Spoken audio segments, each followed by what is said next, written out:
By Friday evening, Vincent was cleaning out his desk. The harbor view he had paid for with 15 years of his life sat behind him, indifferent. His assistant had already stopped making eye contact. His board had already held the call without him. His wife had already moved their daughter to her mother's place in Hunter's Hill. All of this, the career, the marriage, the corner office on the 42nd floor, collapsed in 72 hours. The email arrived at 9:14 on Tuesday morning. It came from me. My name is Marcus Cobble. I am a digital investigative journalist with 80,000 paid subscribers and a 15-year career built on one simple principle. I never lie. I just arrange the truth. Today, I am going to walk you through 10 techniques I have personally used to end careers like Vincent's. Each one is technically legal. Each one is individually deniable. Each one works. Vincent did nothing criminal.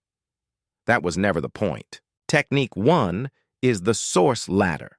You start at the bottom. You find someone with a grievance. A fired employee, an ex-girlfriend, a competitor. Their accusation is unpublishable on its own. It is hearsay. It is obvious malice. But you do not need it to be true. You need it to be a rung. You take the accusation to someone one step closer to the target. You say, I have heard this. Can you confirm? They cannot confirm. But they can say, I have heard similar things. Now you have two sources. Neither one has first-hand knowledge. Neither one is lying, technically. You climb the ladder until you reach someone credible enough to quote by name. That person says, I cannot speak to specifics, but the pattern is concerning. That is your headline. Vincent's ladder started with a contractor he had terminated for overbilling in 2019. The contractor knew nothing. He suspected everything. That was enough. Technique 2 is the chronology stack. You take 3 unrelated events from 3 different years. You arrange them in sequence. You imply causation through proximity. Vincent chaired a diversity committee in 2017. Vincent approved a redundancy round in 2020. Vincent promoted a friend in 2022. None of these facts is damaging alone. Stacked together, they tell a story of hypocrisy. The reader fills in the gaps. You never had to. Technique 3 is the legitimate question frame. You do not accuse, you ask. Is Vincent the right leader for this moment? Has Vincent addressed the concerns raised by former staff? Should Vincent's board be asking harder questions? These are not statements. They are questions. Questions cannot be defamatory. Questions cannot be retracted. Questions linger. Technique 4 is the anonymous corroboration loop. You quote an anonymous source.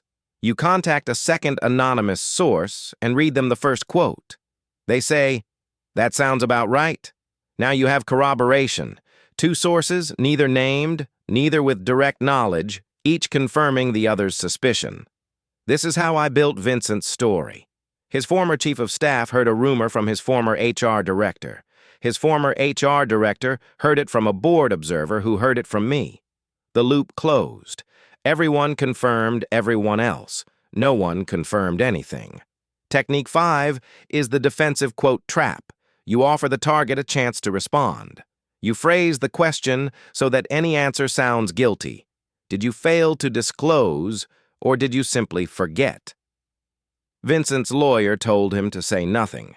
His PR consultant told him to issue a brief denial. I published both. The denial looked evasive. The silence looked worse. Technique 6 is the weekend ambush timing. You send your request for comment at 4:58 on a Friday afternoon. You give them until Monday morning to respond. Their lawyers are unavailable. Their PR team is at a wedding. Their board is scattered across 3 time zones. Vincent's email arrived Tuesday, but my follow-up questions landed Friday at 4:57. His response came Monday at 8. By then, my story was already formatted for publication. Technique 7 is the lawyer letter that will never be sent. You write your piece. You wait. The target's lawyer sends a threatening letter. You do not flinch. You know, and they know, that defamation suits are expensive, slow, and public. The letter is a bluff. You publish anyway. Vincent's lawyer sent 3 letters. I kept all of them. I published none of them. I did not need to. The threat disappeared the moment his board decided the cost of litigation exceeded the cost of his departure. Technique 8 is the social graph map. You do not investigate the target. You investigate everyone the target knows. You find the cousin with the tax problem. You find the university friend with the fraud conviction. You find the business partner whose company collapsed in 2015. You never accuse the target. You simply note the associations. Vincent's college roommate ran a failed crypto exchange in 2021. Vincent never invested. Vincent never advised. But the photograph of them together at a reunion in 2018 was enough. Technique 9 is the FOI campaign. Freedom of information requests are free. They are slow. They are devastating when stacked. You submit 50 requests across 12 departments. You are not looking for a smoking gun. You are looking for a discrepancy, a travel expense that does not match a calendar, a meeting that was never minuted, an email that contradicts a public statement. Vincent's downfall came from a single FOI response, a reimbursement form for a flight to Melbourne on a date he claimed to be in Singapore. The discrepancy was administrative. The implication was not. Technique 10 is the closer, the second source confession that turns the whole story into a sympathetic profile piece. You find someone who loves the target, a mentor, a sibling, a former protege. You ask them to speak on the record in his defense. They do. They say, Vincent made mistakes, but he is a good man who is trying to change. That quote is the kill shot. The defense becomes the admission. The sympathy becomes the evidence. I never lied about Vincent. I asked questions. I quoted sources. I arranged facts in sequence and let the reader draw conclusions. Every technique I have shown you is used every day by journalists you trust. They sleep fine at night. So do I. Here is the thing nobody tells you. This video is technique number 11. I just taught you 10 ways to destroy someone's life using publicly available information and legal methods. You watched the whole thing. You took notes. Maybe. And now you know exactly what can be done to you.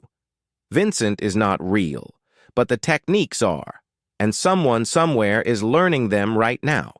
If this is happening to you, fixmynameonline.com.